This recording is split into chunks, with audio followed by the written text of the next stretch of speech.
Hey there, welcome back to Tennille Talks. So let me just begin by saying, if this sounds different, last night I posted a face-to-face. Last night was Thursday. Last night I posted a face-to-face. It was my third one. I was inside my home. By the time you all were watching it, I had already broken my MacBook Pro that I've only had for a year. And so what happened was I created the video and then I was allowing it to um, merge together in Canva. And when it's done merging in Canva, it kind of just pops on and it starts talking. Y'all, I live in a house with family. Nobody in the home I live with knows about Tennille Talks. I have created this in privacy and secrecy. This is not my first YouTube adventure. This is not the first time I've created anything, but I have noticed that when I create things, people have a tendency to want to see them fail. And so they will watch them and hawk them and study them and try to, right? I went through this before. So I was like, you know what? This time I ain't saying shit. I'm not saying anything to anyone. Now, what got me to creating Tennille's Talks? That's a whole conversation that I'll share when the membership begins. But y'all, literally, last night, and this is like the third time it's happened where I've created a video for the channel. It uploads, but I forget that like my headphones aren't connected or my audio's not connected. And then I just start talking in one of my videos and I get so scared that somebody in the house is going to hear because I just want to keep this safe. I want to keep it for me. I want to keep it protected. Right. So last night I had the computer on the couch. It did it again. I went to stop it. But when I picked it up by the screen, y'all. And I am so strong, like low key, like, yes, I'm a female, feminine. No, my voice is soft, y'all, but I am strong. My cousins in my family, obviously my name is Tennille and they call me Uncle Neil because I'm just strong. So my strong ass broke my MacBook last night, literally after posting that video for y'all. Now, I'm not really too worried. A few weeks ago, I broke my headphones, my Beats headphones, and I was using my son's Pikachu headphones for quite a while, for at least 15 videos. I was recording with Pikachu headphones. So I broke my MacBook. I have a couple old iPhones. I'm about to wipe them clean, download the apps I use to create, which is really just Canva, CapCut, and then my voice notes. And then I just merge it all together. But I'm like, God. So yeah, I was trying to get comfortable being face to face on the computer, but it's cool. I'll just have to do it on the phone. Just like I broke my beats and then I got more. I have a feeling that all is well. And so things may look a little different or sound a little different until I can get this right. So just rock with me. I just wanted to let you know what's going on. So I also want to say to you that normally when I do the morning readings, where it's just audio, like my computer, I type all of my short stories in Word. Every time I do a tarot spread, I keep a picture of it, right? So there's a short story, there's a picture, and then I do the video, right? But then I also write out my notes. So like there are levels to my readings. There are levels to my readings, and my computer is like the nucleus, like it's where everything happens. And so without it, I'm feeling a little scattered, but I'm still going to read. Like I'm not going to do it. I'm not going to do it. So I care about how this comes off. Honestly, like I want this to be a good reading for you. But at the same time, I understand that in this moment, that is not the concern. Like there are so many bomb readers, teachers of all kinds that literally just pick up their phone and push record. Now, why I've been making it so difficult, why I have so many levels and so many steps, it's really just me getting in my own way. And so I feel like I am forced to just do the simple thing. Less is more. But less is more means that I have to be more confident, more secure, right? In self.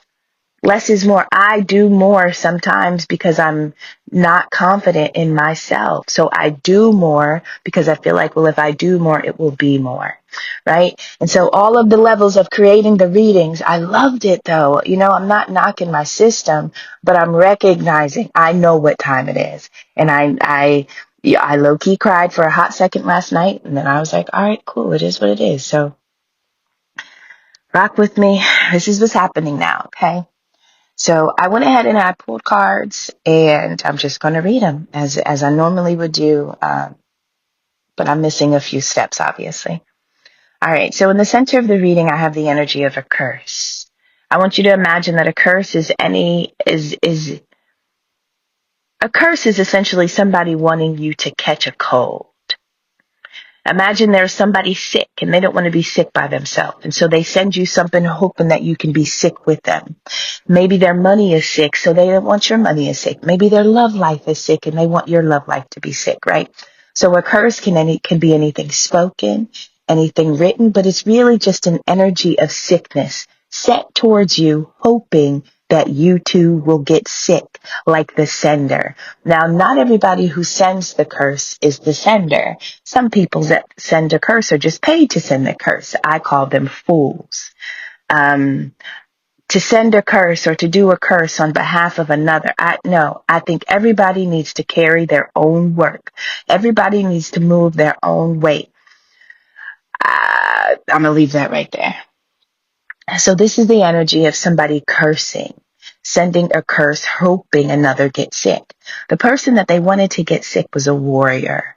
This is a warrior who has courage. This is a warrior who's not afraid of taking risks. This is a warrior who's not afraid of challenge.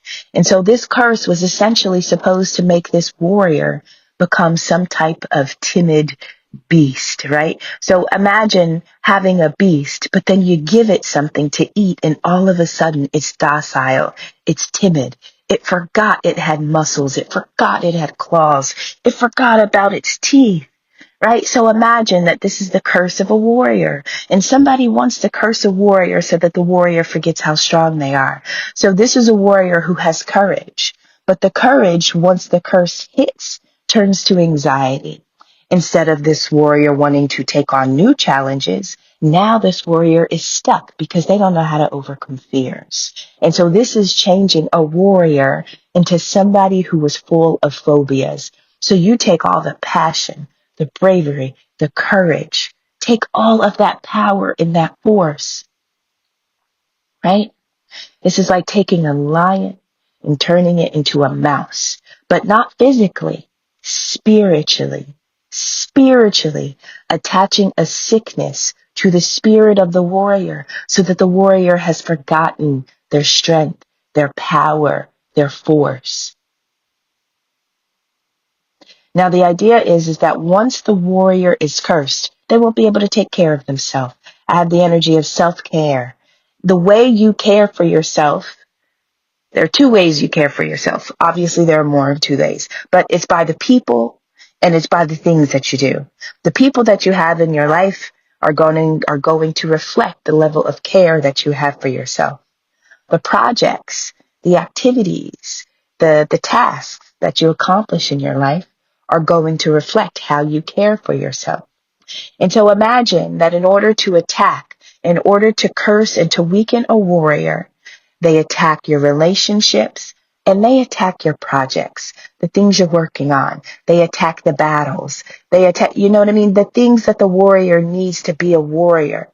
So maybe it's your training. Maybe it's your weapons. Maybe it's your shield. Maybe it's your armor.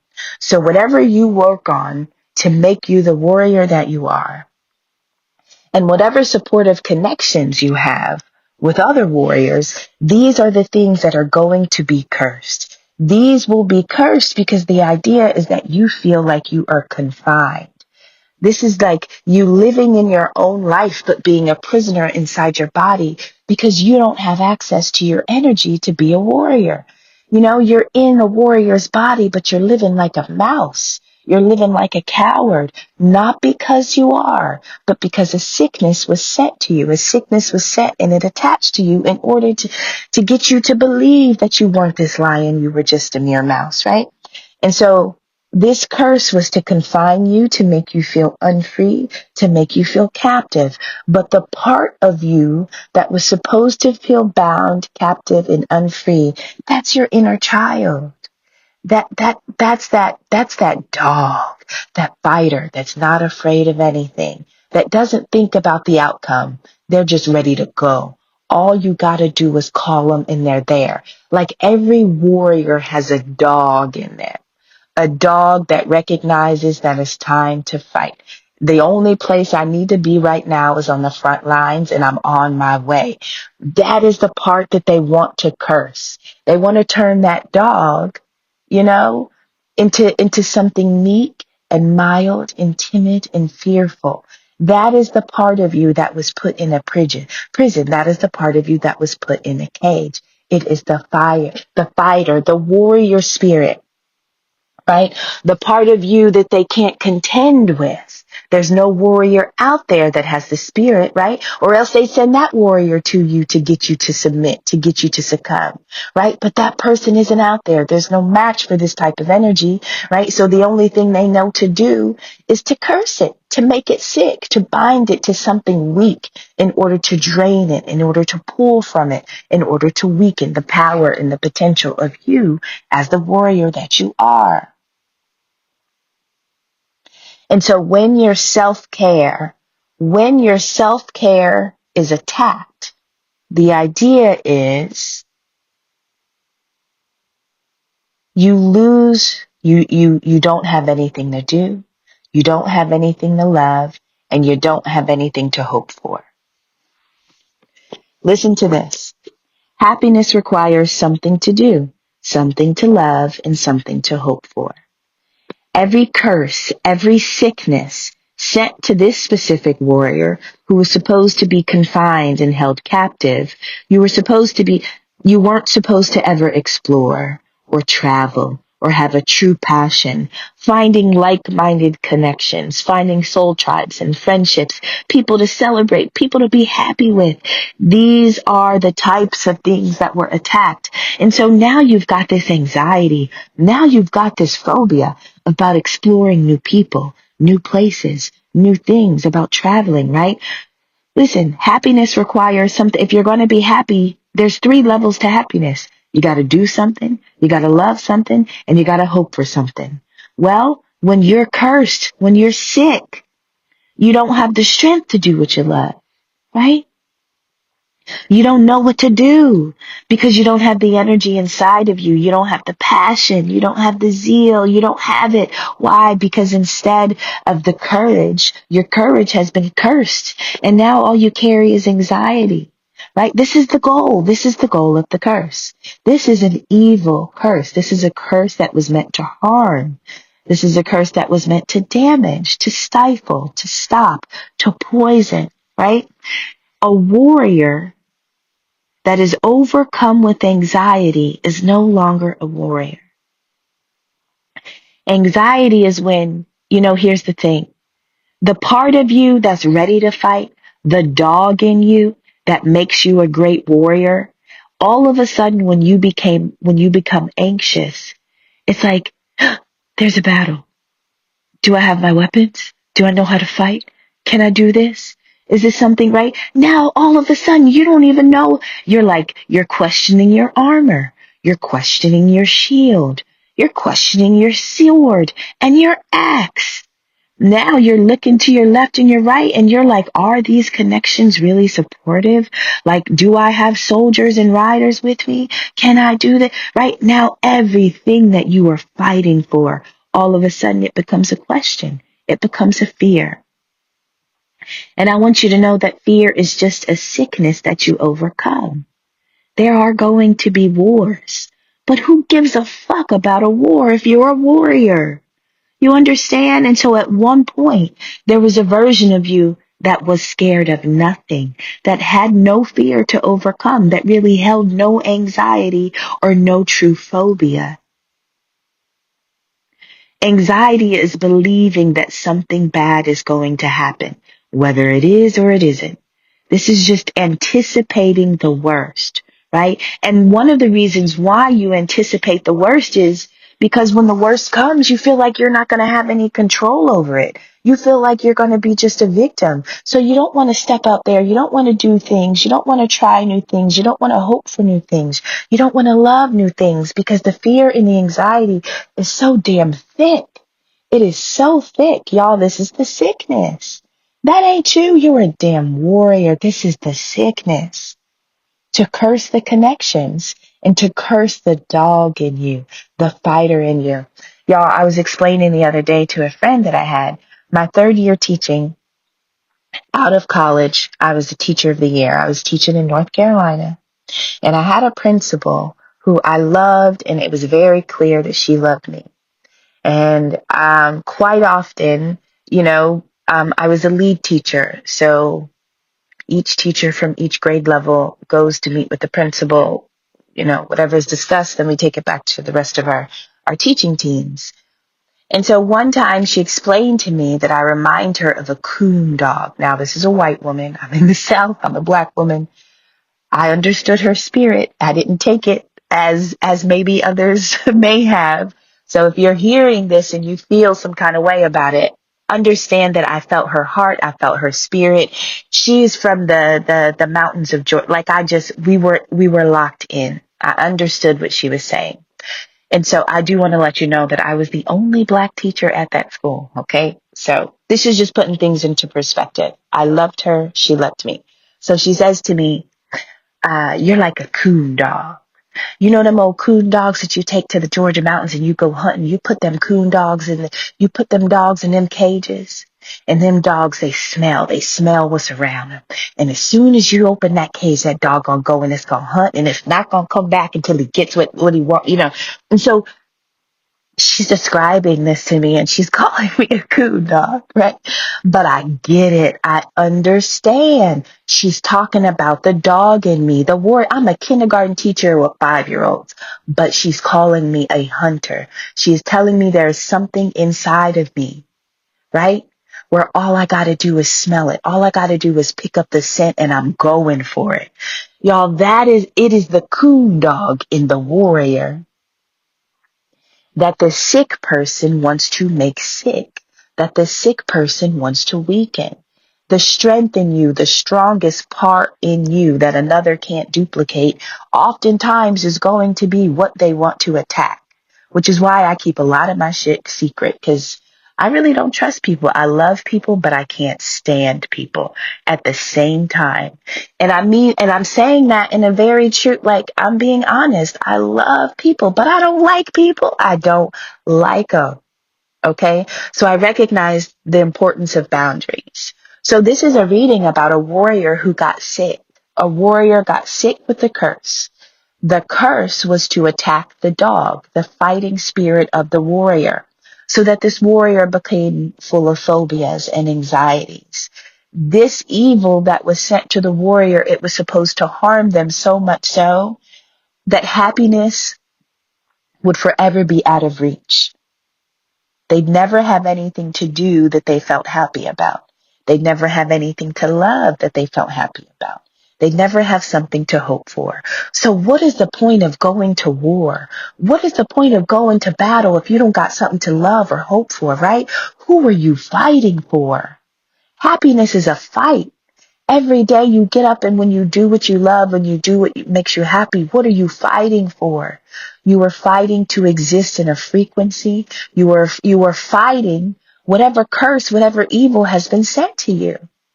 And so there are energies who literally want all the warriors to just stop fighting, to just give it up. Now, the second part of this reading is talking about how there is a relationship that is going to be on repeat. Now, a warrior who is sick, a warrior who is under a curse is not themselves. And so a cursed warrior, when attempting to meet people, when attempting to collaborate and live life, the outcome of those exchanges, those are not going to be natural because they've been influenced by something supernatural, by something dark. And so there may have been a relationship. This doesn't have to be romantic, There may have been a relationship that was negatively influenced and impacted by the curse on this warrior. A shift is coming. A release is coming. Something is coming where you have an opportunity to enjoy. So we have as above, so below, as below, so above. There could have been a relationship that was made sick in the spirit or made sick in the physical. Okay? So whether your relationship was attacked in the 3D or somebody sat behind in a closed room and attacked your relationship spiritually, this is saying that all of the curses, the curses that were set above to impact you below and the curses that set below to impact you above, this is the shift. Things are going to be able to be repeated, meaning moments that were missed, connections that were missed. These things will be able to be repeated as a result of this curse or this evil being broken. So one of the reasons why the warrior needed to be stopped is because the warrior was carrying something inside of them. This warrior has two things based on this reading. They carry visions. The visions in this warrior's minds, they're carrying prophecy, meaning the things that they see. The vision, the way the pictures lay out in their mind, this warrior can see what's coming next. So can you imagine trying to fight somebody that already knows your moves, that already knows what you're going to do, or who can already see what happens next? That's one of the reasons why they wanted to make this warrior sick, because they felt like this warrior had an unfair advantage. Now, the second part of this warrior's ability is this warrior has expressive talents. They're creative. If you want to know if the Most High is rocking with somebody, check out their creativity.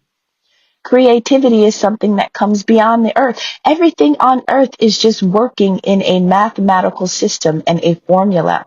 And so creative energy is energy that is operating outside of a system. Like you can't really plan for it, map it out. You can't always show people how you got to that creative spark. And it is the creative sparks. Those are the little pieces of light that come from the Most High. Those are the little seeds that are planted inside of you. And when they grow, they're creative because they look like nothing else on earth. That's because they didn't come from earth. A seed was dropped in you. A light was dropped in you. So you got a warrior who has prophetic visions, but they also carry light seeds, meaning they are creative. They can express themselves. They have talents. They are an artist. This is a warrior who is an artist, but a warrior who has prophetic visions. This is why everything inside and outside of this warrior's life was attacked to be cursed, to be made sick. This is taking everything away from this warrior that would ever make them happy, that would ever get them excited to do something they love, right? This is what this was. And so this is telling me that the curse that happened against the warrior, whether it was above or below, is starting to shift. It's starting to shift. We have the energy of defeating of Shango. Shango talks about power, defeating your enemies, and victory. There's a relationship or a connection, a supportive connection, because I talked about the curses were against your connections. They were against your connections so that you wouldn't be able to collaborate, to work, to go, to have adventures with others, right?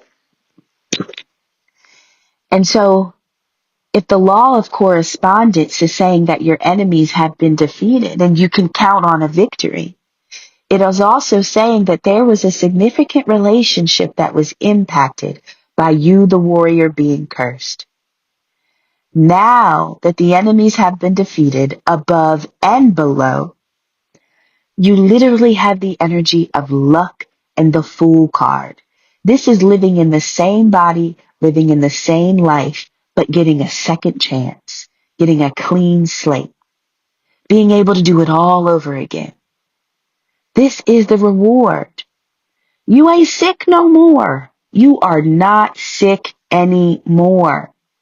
Whatever the anxiety, whatever the evil was, whatever the fears were that stopped you from moving, that made you think, oh my God, whatever's coming next is something that's going to harm me. It's something that's going to hurt me. So you know what? I'm not going to move at all. Whatever kept you stagnant and stuck in fear is no more.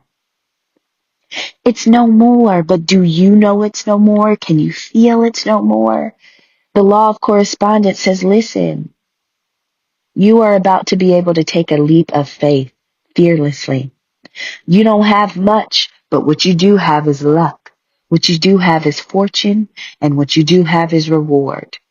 So whatever this supportive connection is, whatever this relationship that's about to be repeated, because you are no longer sick, is a part of a victory. It's a part of a gift. It's a part of you hitting a jackpot.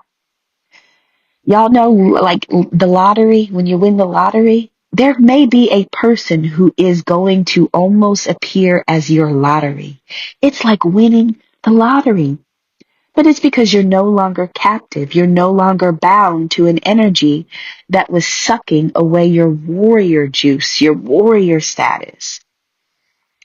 To finish this reading, I've got the energy of Stephen. Now, Stephen was one of the original 7 deacons, right? He was spirit-filled, miracle working. He was an evangelist, but he was arrested. He was unjustly condemned and stoned to death by the wicked Jewish leaders, the good old Sanhedrin Council, right? Stephen became the church's first martyr. Why? Because he was happy that he had found a way. He knew of Christ. He was speaking and believing and preaching and witnessing about the way. The way. You know, when Christ first began, it was the way. He was teaching the way. And the Sanhedrin Council was so offended because it's like, yo, we've been leading this culture in this community for so long. We've been taking them towards what we told them was the way. And here you come talking about I'm the way. So what are we, right? And so Stephen was shouting out what he knew to be true, right? Telling people about the way. And the council's like, oh, we got to shut you up. Can you imagine going, I don't know, to a courtroom thinking that it is a safe space for you to speak and to share, and you don't walk out because your life was taken? You know what I mean? Because those that were supposed to be in a seat of a balance, the people you were speaking to, they end up killing you because they don't like what you're saying. Y'all, this is that same energy inside of us. Stephen, the spirit-filled deacon, the first martyr, y'all, the warriors, the light workers on earth, y'all got that Stephen type of energy, right? And so Stephen was killed and stoned to death. But nowadays, they don't kill you and stone you when you start speaking about the way, when you start warring and fighting for the Most High, when you're not afraid of risk, when you take on challenges. They don't stone you anymore. No, they just curse you. They attach a sickness to you so that you're no longer a warrior, so that you're scared of everything. They take the fight out of you. They remove the coon from the coon dog, right? So that when the gate opens and it's time to hunt, you're scared. Every smell you smell scares you, right? There used to be one time where the cage opened and you fly out, you go for it. You pick up the scent and you go, right? But once they attach the sickness, you're still a coon dog. But when that gate opens, you don't move. You don't move because you're afraid of what's going to happen when you go out there and hunt. You don't know if you'll be hunted. That energy is gone. The hunter, the warrior is returning. And as the curse breaks, as the curse weakens, there is a significant relationship that was impacted by this sickness that the warrior had attached to them. And so a leap of faith, a relationship on repeat, some type of this is your luck, this is your reward. It literally, this is going to be what literally shows to you you are no longer sick. When this person, when this relationship repeats, when this manifests, this is the indication that your above and your below are finally matching. The curse is gone, right? Somebody wants to make merit. I have listen, y'all, you'll tell me. I gotta go make Eli's lunch. All right, y'all. So tell me how this reading went. I swear to you, I am going to be recording every day, 2 times a day, no matter how raggedy it is. I really don't care anymore. Because I need to get over myself. I need to get out of my own way. But I also understand that there are energies, just chaotic type of energies, that would love for me to just agree to stop, right? For love for me to agree that I'm sick. I can't go I guess I can't fight this fight. My computer's broke. Oh, God damn it. My headphones are broke. I guess I can't. No, I can. And guess what? The quality may not be the best, but I am going to record it because listen, I'm posted. I'm posted. So I'm going to take this reading as me too. And although, although my MacBook is very sick, I'm gonna take it as I'm healthier and the energy around me is better than it's ever been. It's better than it's ever been. Okay, that's how I'm gonna apply this message to my life, considering what's happening. Because yeah, my ability to create and express it totally can be impacted. But there's another way, and so I ask for all of us to find another way. In the event that somebody attached something in onto you to take the fight out of you. They impacted your relationships, your projects. When it was time for you to hunt, you couldn't hunt anymore because you were afraid. That was intentional, right? Everything that you did, you loved, they attached a sickness to it. Now you can't even hope for good things, right? Because of the fear, the phobia, and the anxiety. Y'all, that was a sickness. It was a sickness so that you could not have adventures with beautiful people, so that you wouldn't go on, you know? You are a warrior that has a way. You have a way and a path to follow. And when you become sick, they just want you to sit down and to stop fighting. They want you to think that, oh, my fight's over. My warring days are over. The war is ended. Ain't no way the war is ended. No, get that shit off of you and keep it moving. That's not your fear. That's not your anxiety. That's not your phobia. It is the illusion. You know? Those are just chicken pox. You got to wait for them things to go away, but you're fine. You're healed. There's nothing wrong with you. Chicken pox leaves scars. So I want you to know anxiety, fear, and phobia is real. It is real. Chicken pox leaves scars, okay? And so I'm not saying that what you're no, it is real. My MacBook is really broke. This shit is real. Yeah, it's real. But the way I respond to it, I could be scared to post again. I could be scared to record again. I could be scared to no, I'm running out of the cage because I need to hunt. I have to hunt. I understand what this energy is wanting to accomplish, but damn it, no, not this time. Not this time, And so, not this time, y'all. That's the name of the reading. Not this time. Okay? And so, Stephen was stoned to death. Stephen was stoned to death for speaking the truth unapologetically. And Stephen was a warrior. The curses on the warriors will lift, but the warriors must know that when the cage opens, it's safe to hunt. Go get it. If you smell it, it's because you can get it.